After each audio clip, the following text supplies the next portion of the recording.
দেশের মানচিত্র সুরক্ষিত রাখার লড়াইয়ে এবার প্রশাসনিক লাল ফিতার জোট খোলার কড়া বার্তা দিয়েছে ভারতের আদালত। আন্তর্জাতিক সীমান্তের স্পর্শকাতরতা আর সাধারণ প্রশাসনিক দপ্তরের ফাইলবন্দি সিদ্ধান্তের মধ্যে যে বিস্তর ফারাক থাকে তা স্পষ্ট হয়ে উঠেছে কলকাতা হাইকোর্টের পর্যবেক্ষণে।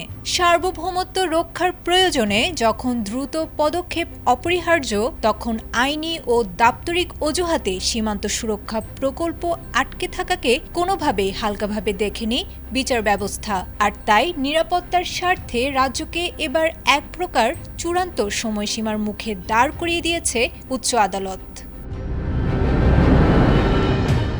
দ্য টেলিগ্রাফের তথ্যমতে ভারত বাংলাদেশ সীমান্তের অরক্ষিত অংশে কাঁটাতারের বেড়া বসানোর দীর্ঘদিনের বাধা কাটাতে কঠোর নির্দেশ দিয়েছে কলকাতা হাইকোর্ট।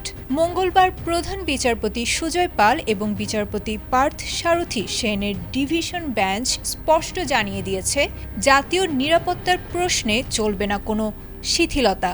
আগামী ৩১ মার্চের মধ্যে সীমান্তবর্তী অধিগ্রহণকৃত জমি বিএসএফ এর হাতে তুলে দেওয়ার জন্য পশ্চিমবঙ্গ রাজ্য সরকারকে কড়া নির্দেশ দেওয়া হয়েছে।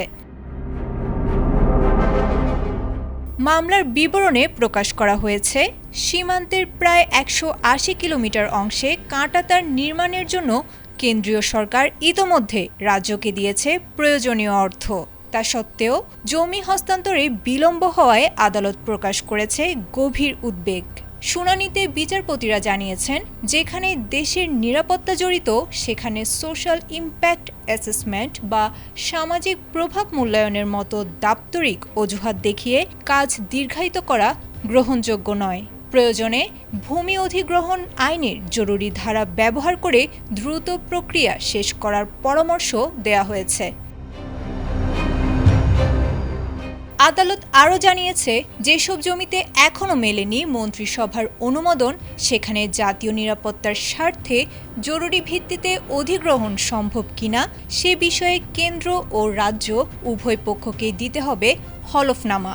এই রায়ের ফলে অনুপ্রবেশ ও চোরাচালান রোধে ঝুলে থাকা প্রকল্পটিতে নতুন গতি আসবে বলে ধারণা করা হচ্ছে। আগামী ২রা এপ্রিল মামলার পরবর্তী শুনানির দিন ধার্য করা হয়েছে, যেখানে জমি হস্তান্তরের অগ্রগতির প্রতিবেদন জমা দিতে হবে রাজ্য সরকারকে। আয়েশা আক্তার, এটিএন বাংলা।